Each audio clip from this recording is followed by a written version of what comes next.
안녕하세요. 임 대표의 책잇 아웃에 오신 여러분들 오늘도 환영합니다. 짝짝짝 짝짝짝 짝짝짝짝 짝짝. 자, 오늘 여러분과 함께 같이 나눌 얘기는요. 마이클 샌들이라는 그 교수님의 책, 여러 가지 책이 있지만 대표적인 저서 두 가지를 가지고 같이 여러분과 함께 소개시켜 드리는 시간을 갖도록 하겠습니다. 제가 지난번 영상에 요즘 그 인문학, 현대 인문학에서 되게 중심적으로 봐야 될 인물들 얘기를 하면서 저 유발 하라리의 사피언스 얘기했고요. 그 다음에 마이클 샌들의 공정하다는 착각 요 얘기를 했는데, 그래서 마이클 샌들의 공정하다는 착각 요 책을 좀 설명을 하려고 준비를 하다가 이 책만 하기가 조금 아쉬운 거죠. 그래서 또 그 전에 나왔던 책들 여러 가지 책이 있어요. 제가 좀 이따 다시 말씀드리겠지만, 그래도 좀 대표적인 저서로서 정의란 무엇인가 하고, 그 다음에 공정하다라는 착각과 요 두 개, 이렇게구나, 두 개의 책을 좀 비교하면서 내용들을 한번 살펴보도록 하겠습니다. 자, 먼저 시작하기 전에 이제 저자의 얘기를 좀 해봐야 되겠죠. 마이클 샌들. 자, 마이클 샌들 여러분 들어보셨죠? 미국의 대표적인 현대 정치 철학자라고 저희가 얘기를 하고 있어요. 하버드 대학교 교수고요.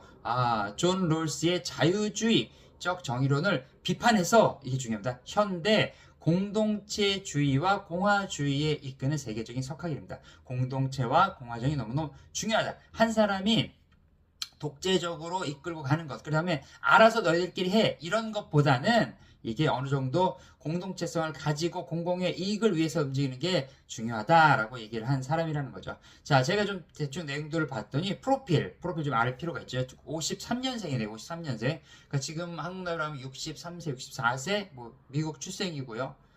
미네소타 미에로폴리스 출생이고요. 그 다음에 브랜다이스 대학교 졸업하고 영국 옥스퍼드 대학교 뭐 박사학위 받았습니다. 그리고 나서 지금 하버드 대학교 정치 철학과 교수로서 있는데, 세상에나 27세부터 하버드 최연소 교수가 되었답니다. 27세. 난 27살에 뭐 하고 있었나? 제 27살에 제가 호주 처음 왔습니다. 박수. 자, 어쨌든 간에. 자, 그래서 뭐 여러 가지 많은 일들을 했는데, 이 철학적 관점에서만 좀 몇 가지 좀 살펴보도록 할게요. 첫째, 공동체주의라는 것을 강조했다는 거죠. 개인이 사회와 분리된 존재가 아니라 자연에 속한 공동체의 역사, 문화, 연대감의 속에서 자아가 형성된다는 거죠. 그러니까 어떠한 공동체, 어떠한 연대, 또 어떤 문화 속에 있는지가 그 사람을 만들어낸다를 강조했다는 겁니다. 자유주의가 강조하는 무연고적 자아, 좀 어려워요. 이 무연고적, 그냥 나는 어디에 속히지 않고 내 맘대로 그냥 살겠어 라는 것이 옳지 않다. 공동체성이 중요하다. 저는 요즘 뭐 공동체성 너무너무 중요하다고 생각하고요. 이기적으로 어떤 내 욕심과 또 내 맘대로야 라고 사는 것이 많은 사람들에게 도리어 어려움을 줄 수 있다라는 것도 생각합니다. 오늘 아침 뉴스를 봤더니 프랑스에는 새로운 서로 간에 이렇게 의견들의 격돌이 있더라고요. 왜냐면 프랑스 너무 더워서 지금 뭐 40도가 넘어가고 하는데, 에어컨을 집집마다 설치해야 되느냐 말아야 되느냐. 이 한국적 개념이나 이렇게 생각하면, 아니 에어컨을 설치하면 되지 그게 무슨 싸울 일인가 했는데, 이게 서로 약간 이렇게 충돌이 있더라고요. 그러니까 에어컨을 설치해야 된다는 데는 아까 말씀드린 것처럼 자유주의적이고 조금 더 지금 내 상황 가운데 힘들고 더워 죽겠는데 빨리 설치해야지라는 팀이 있고, 한 팀은 아니다, 이게 환경 문제와 연관이 있다. 이 아름다운 도시에 곳곳마다 실외기가 밖에 다 붙어 있으면 얼마나 보기가 흉하느냐. 자, 이해가 안 가지만 어쨌든 뭐 그렇게 두 가지의 의견이 크래시가 되고 있다 하더라고요. 자, 공공선을 또 강조해요. 공공선. 발음이 좀 안 좋은데. 자, 정치는 단순히 개인의 권리를 보장하는 가치 중립적인 역할에 머물러선 안 된다. 무엇이 좋고 무엇이 나은지를 더 도덕적, 종교적 논쟁을 피하지 말고 우리가 공공하게 이것들을 갖다가 어떤 게 가장 베스트인지를 함께 찾아보자. 이런 얘기를 했고요. 그 다음에, 공정하다는 착각에서 이 얘기를 많이 하는데, 능력주의에 대한 비판을 많이 해요. 능력주의. 자, 여러분, 능력 있으면 더 열심히 노력을 해, 뭐 이런 얘기 하잖아요. 그런데 뭐라고 얘기하냐면, 이분은 사회적 성공이 온전히 개인의 노력 덕분이라고 얘기하는 능력주의는 오히려 불평등을 정당화하고 패자에게는 모욕감과 굴욕감, 너는 나에게 모욕감을 줬어, 구욕감과 모욕감을 주는 사회적 분열과 정치적인 양극화를 만들게 된다는 거죠. 왜냐하면 시작부터가, 출발점부터가 다른 사람들이 있기 때문에 아무리 노력을 해도 안 된다는 사람이 있다는 겁니다. 여러분, 최선을 다하고 있는 여러분에게 다시 박수를. 감사합니다. 자, 대표적인 저서들이 몇 개 있는데요. 학술적 깊이를 뭐 잘 유지하면서 책이 잘 읽혀요. 재미가 있고. 대중과 또 소통하는 여러 가지 책들이 있는데 몇 가지 베스트셀러를 좀 챙겨와 봤습니다. 첫 번째, 자유주의의 정의의 한계. 좀 오래된 책이에요. 이건 1982년도 아까 말씀드렸던 존 롤스의 정의론을 좀 비판했던 책이고요. 그 다음에 잘 아시는 것처럼 정의란 무엇인가. 사실 이걸 딱 나오면서 하버드 대학교 최고의 명각이죠. Justice 이거 하면서 이제 막 이게 뭐 한국말로도 많이 나오고 해서 전 세계적으로 정의란 무엇이냐 도대체 하는 어떤 열풍을 만들었고, 마이클 샌들이 뭐 하는 사람이야 라는 걸 좀 각인시켰던 책이죠. 그 다음에 돈으로 살 수 없는 것들, 이 책도 괜찮죠. 시장 논리가 도덕적 삶과 모든 영향이 어떻게 적용이 되는가에 대한 내용이 들어있습니다. 그 다음에 공정하다는 착각, 이런 것들, 성공한 사람들의 오만과 능력주의에 대해서 비판하는 책이죠. 그 다음에 평등, equality라고 나오는데 평등의 의미와 그것이 오늘날 어떠한 영향을 끼치고 있는가, 이런 책들을 얘기를 했다는 겁니다. 자, 그러면 이제 저자된 얘기를 좀 했으니까 본격적으로 두 책에 대한 좀 비교하고 또 공통점 다른 점도 좀 제가 나눠드리도록 하도록 하겠습니다. 자, 첫 번째, 이 두 책의 핵심 내용을 좀 볼 필요가 있을 것 같아요. 첫째, 정의란 무엇인가? Justice. 정의란 무엇인가 보니까 핵심 내용이 있는데, 정의를 판단하는 세 가지 기준이 있다는 거예요. 세 가지 기준. 정의를 판단하는 세 가지 기준인데, 첫 번째는 뭐냐면 행복의 극대화. 사람들 행복의 극대화. 두 번째는 자유의 존중. 세 번째는 미덕의 추구. 행복의 극대화, 자유의 존중, 미덕의 추구. 그 중에서 이 세 가지 기준 중에서 우리는 어떤 선택을 해야 될 것인가?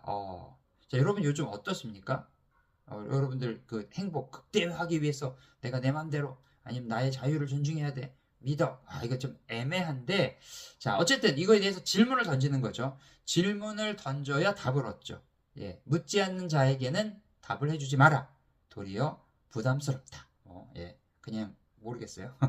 자, 샌들은 어쨌든 간에 단순한 그 다수의 행복들, 그리고 공리주의인데, 단순한 행복이나 개인의 자유만으로서는 정의가 완성될 수 없다. 그러니까 그냥 무조건 많은 사람이, 아니면 그냥 개인적으로 마음대로 해서는 할 거 없고, 사회적인 연대와 공동선, 함께 대화하고 만들어가서 최상의 것이 무엇인가, 다시 말해서 미덕과 공동체를 고민하는 것이 진정한 자유로 이르는 길이다. 뭐하고 뭐요? 미덕과 공동체를 고민하는 것, 그것이 바로 진정한 정의로 이르는 길이다 라고 얘기를 했다는 거죠. 자, 이 얘기를 통해서 좀, 이 책의 내용을 통해서 좀 우리가 깨달을 수 있는 게 뭐냐면, 우리 사회에 수많은 갈등들이 있어요. 뭐 의료라든지 뭐 복지라든지 세금이라든지 뭐 형평성, 여러 가지들, 이런 걸 마주할 때 이걸 단순한 경제적인 이익이나 효율성만으로는 결정할 수 없다. 그렇게 해서 안 된다는 거죠. 좀 골치가 아프고 정신이 없고 시간이 좀 걸릴지라도 무엇이 가장 도덕적이고 옳고 특별히 공동체에 유익한가,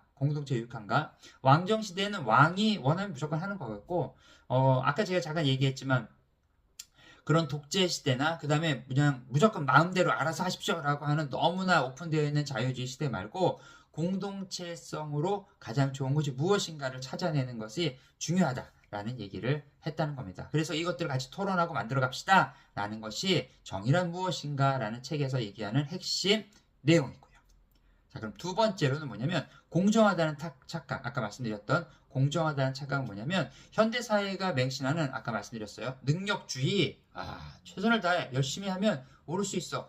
미국도 이제는 옛날에 아메리칸 드림 해가지고 뭐 미국도 가면은 기회의 땅이고 막 여러 가지 얘기를 했는데, 요즘 뭐 아시는 것처럼 안 그렇잖아요. 이제는 절대 쉽지 않습니다. 어쨌든 능력주의라고 얘기하는 것이 잘못된 덫이다. 우리가 거기에 맞다라고 생각하고 막 올인하고 하지만 결국은 더 큰 피해를 볼 것이다 라는 얘기를 하고 있는데요. 노력하면 누구나 성공할 수 있다는 말은 공정해 보이지만 실제로는 성공한 사람들이 내 능력과 내 노력이야 라고 얘기하는 오만한 얘기다. 그래서 실패한 사람에게는 내가 더 노력하지 않아서 그래 라고 얘기하는 굴욕감을 준다 라는 얘기를 하고 있다는 겁니다. 샌들은 이러한 능력주의가 사회적 불평등을 정당화하며, 중요한 것은, 이분 이거 되게 중요하게 생각하더라고요. 공동체를 파괴하는 역할을 하고 있다. 옳지 않다 라고 얘기하는 거죠. 자, 이 책을 통해서 우리가 알 수 있는 건 뭐냐면, 나의 성공이 오로지 나만의 능력이 아님을 인정해야 된답니다. 자, 여러분, 뭐 우리 주변에 보면은 갑자기 누가 성공했다 얘기하면 보이지 않는 그 뭐라 그럴까, 이렇게 뭐 백조가 물 밑에서 이렇게 하는 것처럼 노력하는 것들이 다 있겠지만 중요한 건 제가 볼 때는 때가 잘 맞아야 되고요.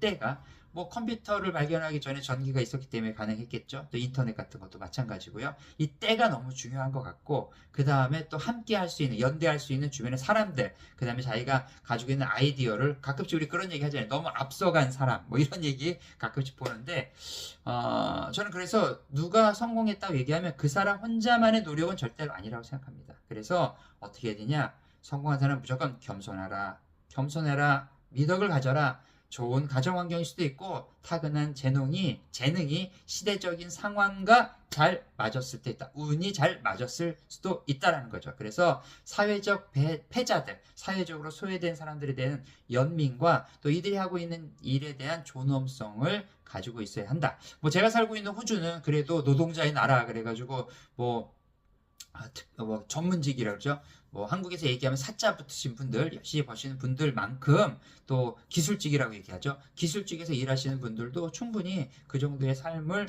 또 누리고 있고 그만큼 또 뭐 세금을 많이 내지만 뭐 그런 것들이 좀 있어서 저는 뭐 미국보다 호주가 더 좋은 것 같긴 합니다. 자, 이 두 책의 공통점과 차이점이 좀 있는데 또 간략하게 좀 한번 나눠보도록 하겠습니다. 자, 먼저 공동점입니다. 죄송합니다. 공통점. 발음이 오늘 공통점. 자, 공동체주의와 대화의 필요성이 있다는 거죠. 시장의 만능주의를 좀 비판합니다. 아까 말씀드렸던 두 책, 지금 정의란 무엇인가와 공정하다는 착각 두 책 모두 다 돈과 시장 논리에 대한 얘기를 하고 있어요. 이분이 확실히 이게 경제에 대한 거, 정치, 철학에 대한 것들 아주 탁월한 그런 인사이트를 가지고 있는 것 같습니다. 인간의 존엄성과 도덕적 영역까지 지배해버린 현대 사회에 대해서 강력하게 비판합니다. 네, 돈과 인간의 존엄성 참 어려운 문제입니다. 어려운 문제. 돈만 준다면 뭐든지 하는 범죄도 그렇고 뭐 비리도 그렇고 하는 이 시대에 어떻게 살아야 될 것인가를 정말 고민하는 그런 시대가 되었어요. 그리고 그런 우리의 고민에 좀 도움이 될 만한 책인 건 확실합니다. 자, 두 번째는 공동체와 또 연대 아까 말씀드린 것처럼 그 공동체와 연대하는 것에 대한 되게 중요한 강조점을 가지고 있어요. 파편적인 또 파편화돼, 그러니까 각자 다 이렇게 인디비주얼하게 나눠져 있는 개인주의를 넘어서 우리라는 공동체 의식과 연대감을 회복해야지만 사회적인 문제를 해결할 수 있다라고 봅니다. 자, 사회적 연대 너무 중요합니다. 독고다이 여러분 안 됩니다. 이제는 그렇게 해서는 절대로 안 됩니다. 자, 민주적 담론에 대한 얘기도 하고 있는데요. 승자와 패자로 나누어서 서로를 비난하고 또 뭐 광장에 모여서 서로 뭐 공공의 선과 공정함에 대해서 막 여러 가지 얘기하는 것들 이런 것들이 좀 많이 있죠. 근데 너무 내 주장만 앞세우고 상대방의 얘기는 그냥 다 묵살하고 이제 제가 얼마 전에 봤던 아티클 중에서 그런 얘기가 있더라고요. 그냥 누가 뭘 했어 그러면 그 내용들을 제대로 보지도 않고 무조건 다 좋다라고 막 한다는 거죠. 영상 같은 경우도 그냥 누가 나왔어 그러면 제대로 보지도 않고 그냥 무조건 이렇게 하고 누가 나왔어 그럼 나에게 비호감이니까 이렇게 하고 그렇게 하지 말고 대화와 또 서로 간에 필요한 것들을 경청해서 듣고 또 그것들을 수용할 건 수용하고 하면서 아름다운 좀 진정한 민주적 어떤 담론들 그 다음에 공동체를 위한 것들을 만들어 가자라고 얘기를 하고 있습니다. 그래서 토론을 되게 중요하게 생각을 하더라고요. 근데 한국 분들이 좀 아쉬운 게 이 토론 문화가 너무 힘들어요. 저는 뭐 지난 얘기지만 한국의 뭐 그 투표 했던 모습들을 이 호주에서 또 뉴스로 보면서 이제 국회의원들 또 뭐 각 지자체 대표들이 나와서 토론회 같은 거 하잖아요. 그러면 토론 좀 잘해 주셨으면 좋겠어요. 토론 좀 누구에 대해서 깎아내리는 거 뭐 필요할 땐 그렇게 할 수도 있죠. 축구를 하다가 반칙도 하니까 축구 얘기가 갑자기 또 피곤한데 자 어쨌든 뭐 그럴 수도 있지만 중요한 거는 정말 내가 가지고 있는 정책이 무엇인가에 대한 것들 이 토론 문화 잘 듣고 또 잘 말할 수 있었으면 좋겠다는 생각이 듭니다. 자, 두 책의 차이점도 있죠. 차이점을 얘기할게요. 거시적 담론과 구체적인 현실을 이제 저격하는 얘기들이 같이 담아 있다는 거예요. 자, 한번 봅시다. 자, 비교의 기준에서 볼 때 정의란 무엇인가와 공정하다는 착각이 좀 있어요. 정의란 무엇인가는 이제 철학적 정의에 대한 개념을 조금 정립을 했다고 얘기를 하면 공정하다는 착각은 아무래도 현대 사회의 능력주의에 대한 비판 이것들을 갖다가 좀 얘기했죠. 그러니까 거시적인 것들하고 구체적인 현실을 갖다가 제가 봤을 때 약간 그런 느낌이 들었어요. 책을 보면서 약간 정의는 무엇인가가 1부라면 공정하다는 착각은 2부다. 뭐 이런 얘기, 이런 느낌이 좀 들었어요. 제 마음속에 뭐 그런 생각들이 있었던 것 같아요. 그래서 이걸 좀 이론적으로 첫 번째 정의는 무엇인가 책에서는 좀 이론적으로 공리주의, 뭐 칸트, 롤스, 아리스토텔레스 등 철학적 그런 흐름들을 갖다가 잘 짚어 나갔고요. 공정하다는 착각에서는 좀 미시적으로 좀 현실적인 거, 대학 입시에 대한 부정, 미국에 있었던 엄청난 대학 입시 부정의 이야기가 있어요. 학력주의, 그다음에 노동의 가치에 대한 펌하 이런 것들이 구체적인 사회 현상에 대해서 좀 지적을 하는 문제들 이런 것들이 좀 저에게는 좀 새롭게 다가왔던 것 같습니다. 또 던지는 질문들도 좀 달라요. 사회가 마주한 도덕적 딜레마를 어떻게 해결할 것인가에 대한 이야기가 있고요. 또 하나는 당신이 믿고 있는 공정은 정말 공정한가? 라는 도전의식을 주는 것도 사실입니다. 자, 마지막으로 정의란 무엇인가에서는 이제 도덕과 정치를 분리하려는 자유주의 정책가들에 대한 이야기들이 좀 담겨 있다면 공정하다는 착각에는 성공의 원인을 전적으로 개인에게 돌리려는 엘리트 계층에 대해서 비판을 한다는 거죠. 예, 자유주의 정책가들과 엘리트들의 계층, 그러니까 나의 어떤 능력을 다할 수 있어 라는 것에 대한 비판적인 얘기가 들어가 있다는 겁니다. 자, 오늘 여러분과 함께 임 대표의 책 잇 아웃은요, 마이클 샌델에 대한 이야기들 좀 간단하게 하고요. 또 마이클 샌델의 두 가지 책, 뭐하고 뭐였죠, 여러분들? 네, 정의란 무엇인가? 그 다음에 공정하다는 착각. 이 책 두 개 같이 좀 나눠봤고요. 이 책들을 좀 보면서 저는 어떻게 생각했냐면, 먼저 정의란 무엇인가를 통해서는 우리가 함께 살아갈 사회의 도덕적 기초가 뭔지를 한번 우리가 좀 생각해 볼 필요가 있다. 라고 느꼈다면 공정하다는 착각에서는 그 기초 위에 우리가 무심코 저지를 수 있는 오만과 또 차별에 대한 것들을 우리가 좀 반성하듯이 좀 마음을 좀 되짚어보는 그러한 책이다라는 생각을 하게 됩니다. 이 책 모두 다 결국 결론적으로 얘기하는 걸 보니까요, 승리에 대한 오만을 줄이고 패자에 대한 존엄성을 이렇게 잘 품어주는 따뜻한 연대 사회가 되면 좋겠다라는 생각을 하게 되었습니다. 자, 오늘 여러분 이 책 소개와 또 마이클 샌델에 대한 소개가 좀 도움이 되셨다면 구독과 좋아요도 부탁드리고요. 또 다른 분들에게도 이렇게 링크 한 번씩 보내주십시오. 부탁 좀 드리겠습니다. 자, 그러면 임 대표는 다음에 또 다른 책으로 여러분 만나도록 하겠습니다. 자, 여러분 오늘도 여러분의 삶을 응원합니다. 오늘은 여기까지.